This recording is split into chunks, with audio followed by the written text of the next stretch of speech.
Shalom. I want to give all the praise, all the glory, all the honor unto Yahweh, Bahashem, Yahweh Shai, Bahashem, Rakah, Kodash. Double honors goes out to the elder apostles of Great Millstone for teaching me the truth. Also want to acknowledge Allah Akyam, who are pushing this truth with sincerity throughout the four corners of the earth. And Shalom to the elect of the nation of Israel. This is the brother Shabai from the GMS Denver camp, and through the Spirit I'm going to read the 27th Psalm, starting at the top as always. It reads, Psalm of David. Yahweh is my light and my salvation. Whom shall I fear? Yahweh is the strength of my life. Of whom shall I be afraid? Right. Being in this ministry, being in this truth, the only thing we fear is Yahweh B'Hashem Yahushai. Okay? You have that stability, you have that faith in Yahweh B'Hashem Yahushai, so you don't have fear of anything else, I mean, I know when Jacob trouble picks up, things could happen that could be fearful, but at the end of the day, we're always going to, go back to our faith in Yahweh B'Hashem Yahushai, and we have expectations of deliverance, right?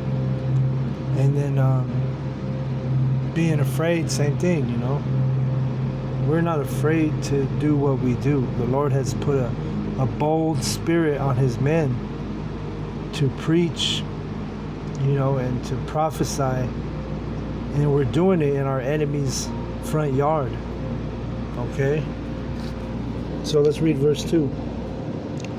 When the wicked, even mine enemies and my foes, came upon me to eat up my flesh, they stumbled and fell. Though an host should encamp against me, my heart shall not fear. Though war should rise against me, in this will I be confident. Yeah, there's going to be a time where our enemies, they open up the floodgates. But we know through the Holy Spirit that when they open up the floodgates and when they bring that flood against us, which is that military, during martial law, during Jacob's trouble, they're going to be having a state which is going to be policed by the military, right? And they're going to be unreasonable, especially with you Israelites. But the men of the Lord who have this knowledge, this spirit of Yahweh B'Hashem Yahushai in us, he's going to give us spiritual power. So whatever situation that we find ourselves in, we're going to be able to, endure. And sometimes, we don't know exactly how it's going to go down, but so there's going to be times when we're going to get, in situations where we're going to have to protect ourselves, and the spirit of Yahweh B'Hashem Yahushai is going to lift up a standard against the enemy. Okay, you can read about that in Isaiah 59 verse 19. It says, so shall they fear the name of Yahweh from the west, and his glory from the rising of the sun. When the enemy shall come in like a flood, the spirit of Yahweh shall lift up a standard against him. Okay? And you know what? Let me, let's see.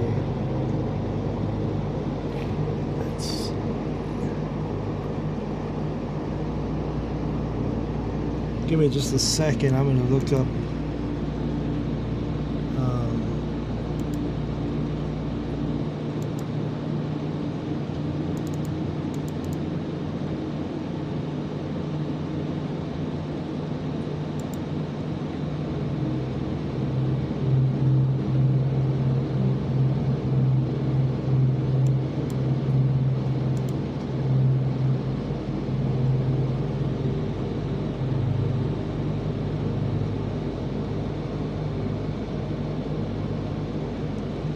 Yeah, when you go into that word standard right here, basically it gives you a few different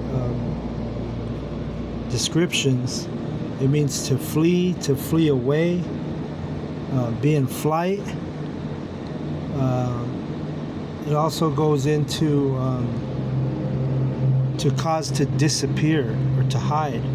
So going into being invisible, so that would be a spiritual power. If you have an enemy coming in like a flood, and then all of a sudden you have the ability and the power, the spiritual power, to make yourself invisible,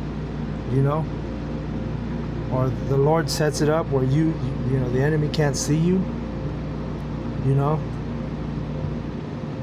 It reminds you of when, it was during the time of Lot, when the angels went to visit Lot, and the men of Sodom and Gomorrah, they wanted to have sex with the angels because they thought they were just men. They didn't know they were angels, and the Lord struck blindness on them, so they couldn't see them. So in that situation, Yahweh B'Shem Yoshai, He lifted up that standard, right? Let's actually get that account real quick.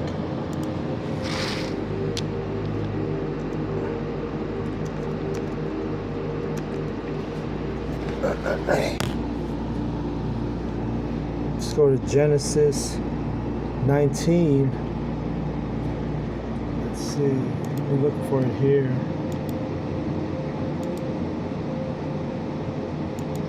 Because this is an example of Yahweh B'Shem Yoshai lifting up a standard. He made them invisible. They were still visible, but the thing is they the enemy did not have the ability to see. That He smote them with blindness, as we can read here on Genesis. Let's see, 19 and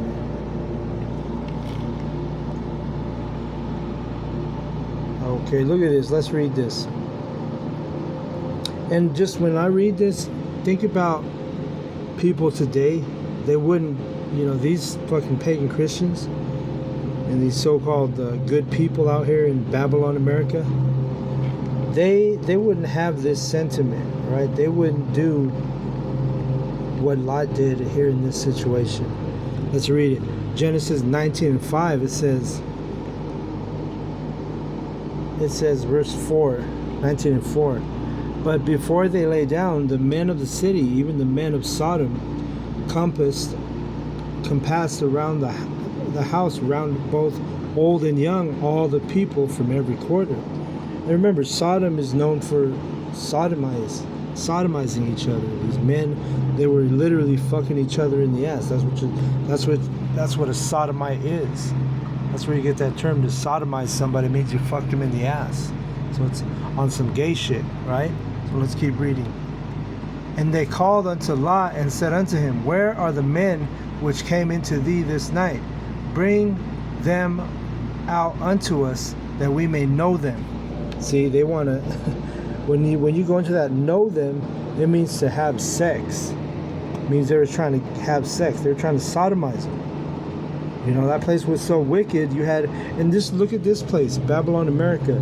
You have nothing but sodomites running around and making your food at fucking Chipotle, making your food. You try to get away from it at Chipotle. You go to fucking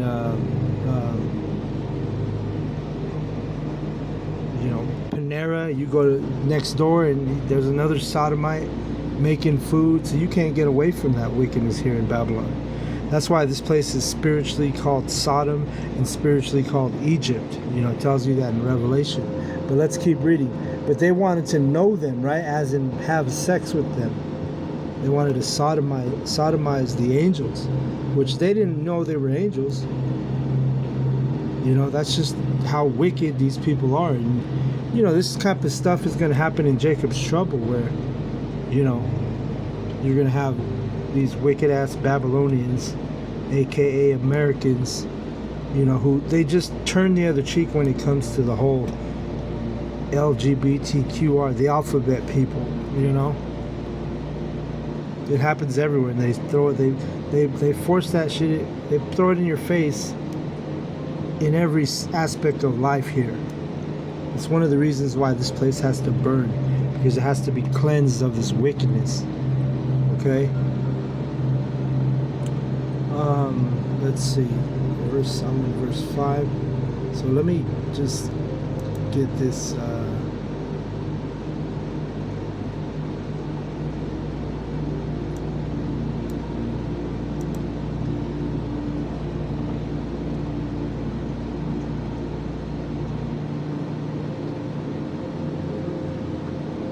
Yeah, one of the examples says right here, to know by experience, meaning they want to have that experience with those men. You're trying to have sex with them. You know, we're talking about men in Sodom, that city. To this day, the word sodomite, literally, it means to have sex from the backside. You know. And by the way, you men who are fucking your woman in the ass, you're wicked as hell too. You ain't supposed to do that, man. You're not supposed to fuck your woman in the ass, man. You got all this good box, and motherfuckers want to fuck their woman in the ass. This shit don't make sense. Okay. So let me see what it says here in the. If I switch it to NLT, let's see what it says.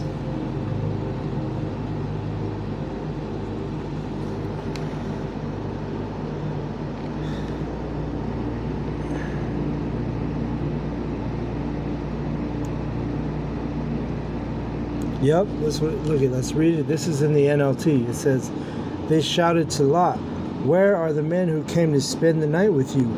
Bring them out to us so we can have sex with them. See? So in the NLT, it gives you the easy understanding. You know? So let's keep reading. Verse 6, and Lot went out at the door unto them and shut the door after him, and said, I pray you, brethren, do not so wickedly. You know, and this was Israelites too. You know, you had Israelites, just like right now, you have Israelites who are in that gay spirit, who are, you have the most flamboyant, some of the most flamboyant homosexual men are Jake. Okay? So he says, and I said, I pray you, brethren, do not so wickedly. Behold now, he said, observe, or look here, I have 2 daughters which have not known man. Let me, I pray you, bring them out unto you, and do ye to them as is good in your eyes. Only unto these men do nothing, for therefore came they under the shadow of my roof. See that? So how many men right now here, especially let's say a pagan Christian man, how many pagan Christian men are gonna do this? You know? You have men in your home which you're trying to protect, and you're going to offer up your daughters. And the answer is none, you know. These weak-ass men in this society, they're not going to do this, okay? You're not going to offer up his daughters before they give up these men who were angels, which Lot didn't have a history with them, you know, as far as like that he remembered, you know.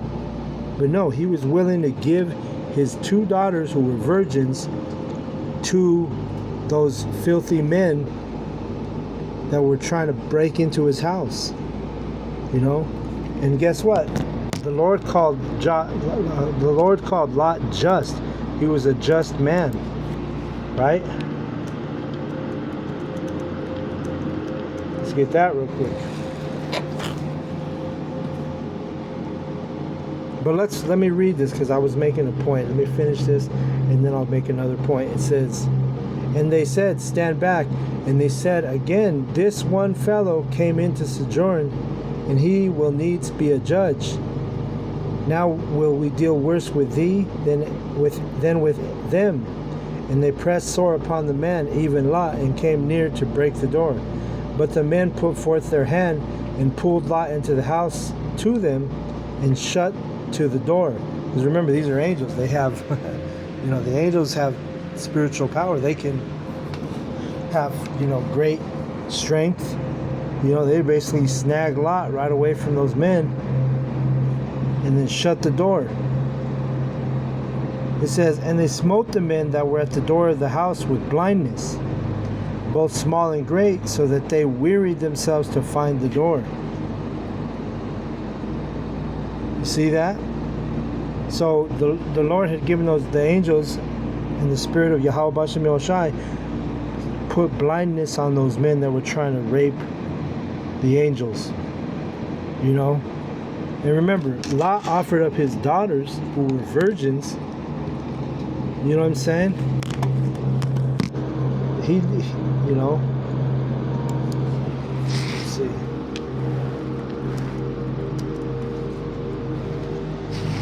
That's good. Because a lot of people will be like, man, there ain't no way I would do that. I wouldn't offer my daughters, because you're not in the right spirit. You're not in the spirit of Yahweh Bashem Yahushai. Because what did Peter refer to Lot as? Let's get it. 2 Peter 2, 7 and 8, it says, let's see. It says in verse 6, and turning the cities of Sodom and Gomorrah into ashes, condemned them with an overthrow, making them an ensample unto those that after should live ungodly, and delivered just Lot, as in righteous Lot, vexed with the filthy conversation of the wicked. Okay? For that righteous man dwelling among them, in seeing and hearing, vexed his righteous soul from day to day with their unlawful deeds. So every day that Lot was in Sodom and Gomorrah, he was vexed, just like us. We go to, like I said earlier, we'll go to Chipotle, and there's a fucking Mo cooking serving you. You try to get away, you go to fucking, wherever you go, man, you go, what's that, Jersey Mike's. Try to change it up, right? Same thing. Another Mo serving you food. And that's a vexation for the men who are in the spirit of Yahweh Bashem Yahushai. We don't want to be around these homos, man. Straight up, we don't want to be around these faggots. This shit vexes our soul. Then to boot, you have kids, and your kids, they see that stuff daily. So Yahweh Bashem Yahushai puts the spirit on the elect to be vexed with these day-to-day unlawful deeds of these wicked-ass people around us. Okay? So anyway, let's go back to Psalm 27, the 27th Psalm.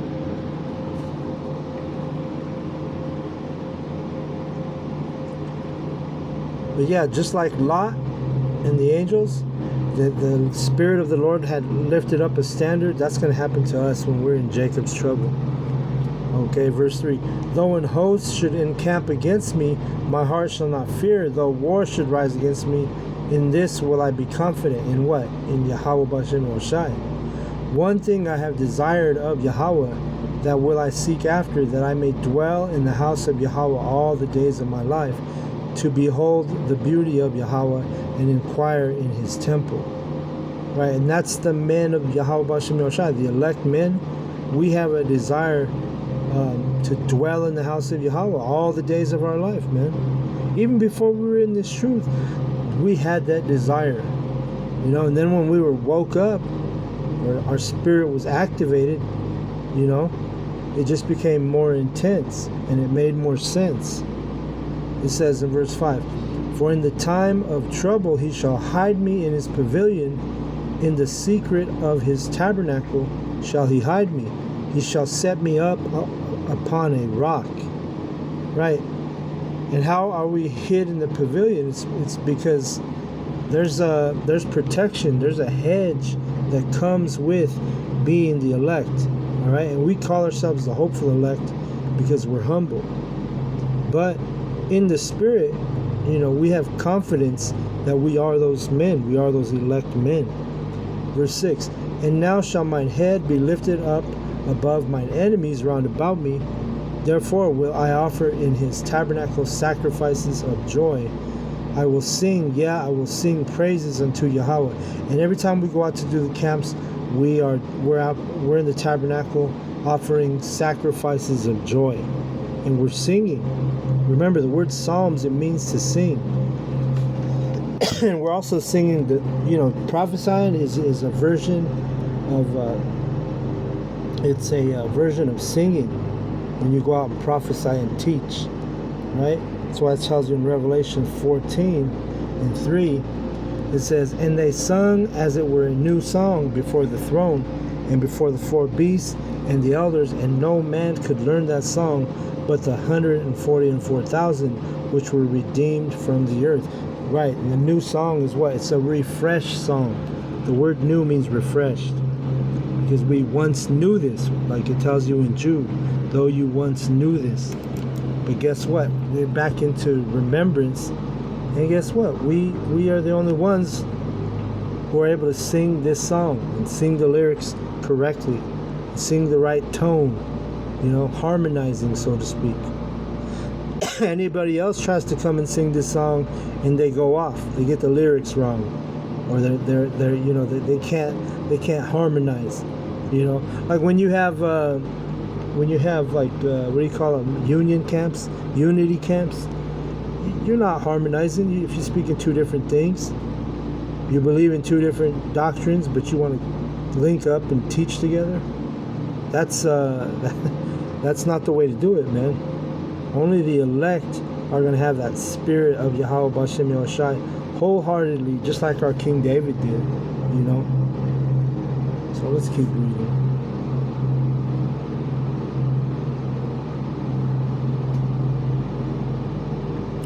Verse 8, when thou saidst, seek ye my face, my heart said unto thee, thy face, Yahweh, will I seek. And we have been seeking the faces of Yahweh B'Shem Yahushai. That's why it's been revealed unto us. Okay? That's why the 2/3 in the heathen, they haven't seeked the truth. They haven't, in sincerity. Their spirit, their soul has not seeked the truth, because that's why they're still, calling on Jesus Christ, or Cracker Jesus. Because the Lord hasn't revealed himself unto them. That's why you might have your grandmother, and she's all about Cracker Jesus. She might even have Cracker Jesus on a picture in her kitchen, on the wall, Well, guess what? Not everybody in your family is going to be of the elect. So if your grandma's doing that shit, guess what? She's not of the elect. Unless she repents and comes into the truth and believes according to as it is written, right? According to thou hast said, how the scriptures has said. Let's get that real quick in John. Where is it? John.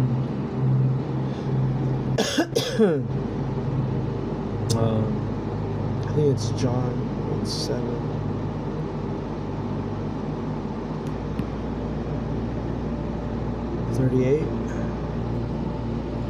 He that believeth on me, as the scripture hath said, out of his belly shall flow rivers of living water. You got to believe as the way the scriptures say. And you can read that in Revelation, the 1st chapter. That's where it tells you a parabolic description of Yahweh Shai. And in Daniel 7, you can get a parabolic description of Yahweh. And that's how we believe on the men, as the scripture hath said, not according to what some false prophet or false teacher has given you inside these pagan Christian churches, or any of these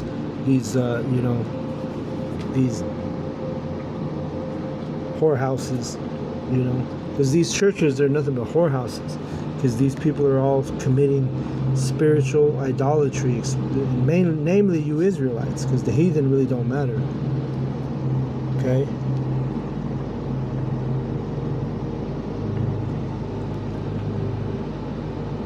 Hide not thy face far from me, put not thy servant away in anger. Thou hast been my help, leave me not, neither forsake me, O power of my salvation. When my father and my mother forsake me, then Yahweh will take me up. All right? And in this world, fathers and mothers, they forsake their kids, meaning they forget their kids. But Yahweh B'Shem Yahushai, if you're the elect, you won't be forsaken. You're not gonna. Yahweh B'Shem Yahushai is never gonna forget the elect. Okay, you can bet on that. You can bet the house on that. Verse 11: Teach me thy way, O Yahweh, and lead me in a plain path, because of mine enemies. And that's the sentiment of the elect. We want to know the ways of Yahweh B'Shem Yahushai, because we have a spirit of belief and faith to know that we will be protected so long as we know the ways of Yahweh B'Shem Yahushai and we keep them to the best of our ability. Deliver me not over unto the will of mine enemies, for false witnesses are risen up against me, and such as breathe out cruelty. And that's a prayer of the elect. When shit hits the fan, Jacob's trouble, if you catch my drift, right? We don't want to be delivered into the enemy's hand. We want Yahweh B'Shem Yahushai to keep that hedge around us. Matter of fact, even when we go out on our daily, we throw out a prayer, like, our elder Gabars and Elder Tahar, all our elders, they're always speaking on, before I even leave the house, I throw up them prayers. So brothers should be in that spirit of throwing up prayers every time you leave the house. Because this is a wicked-ass society, and these people, they got some wicked spirits on them, and they see the light on certain brothers, and they may want to attack that spirit, a righteous spirit. Look what they did to Yahushai. See? And it's no different from us. A lot of these people, they don't know why, but they can see a light on us, because we have a different spirit than these people. We're not walking around with our head down, depressed, and feeling like there's no hope, And there's other people in this world, they're haters, man. And if they're feeling shitty, they want to bring you down with them, So let's read verse 12. Deliver me not over unto the will of my enemies, nor false witnesses are risen up against me, and such as breathe out cruelty. I had fainted unless I had believed to see the goodness of Yahweh in the land of the living. Wait on Yahweh and be of good courage, and he shall strengthen thine heart. Wait, I say, on Yahweh. Alright? And the heart is your mind. That's what we're doing. We're waiting for Yahweh B'Shem Yahushai to visit the earth. But in the meanwhile, we're strengthening our minds by being diligent and by being,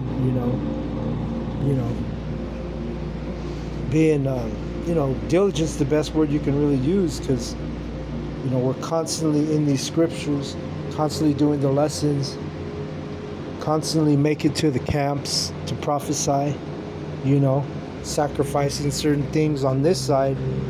But at the whole time we're doing that, it's going to be a great reward for those sincere men who are in the spirit of Yahweh B'Shem Yahushai, including protection is part of one of the rewards when Jacob's trouble comes. We know Esau Edom, we know through this Holy Spirit, we know his wicked plots. We know his wicked plans and schemes. We know he wants to usher in that device, the micro C-hip, and he wants to control everybody by way of his technocracy. But the men of the Lord, we're building up our spirit every day, and we know that Yahweh B'Shem Yahushai is going to hold us down to the end. Alright, so long as we are those men, which we believe through faith that we are those men. Okay? So I just wanted to do a quick lesson. It was getting late. I had to do a few things, so my lesson was postponed tonight. But hope everything was edifying. I know it was to the elect. So with that, I want to give all the praise, all the glory, all the honor into Yahweh Bahashem, Yahweh Shai, Bahashem Ka Kodash. Double honors goes out to the elder apostles of Great Millstone for teaching me the truth. Also want to acknowledge all the Akyam who are pushing the truth with sincerity. throughout the four corners of the earth. Shalom to the elect. Shalom.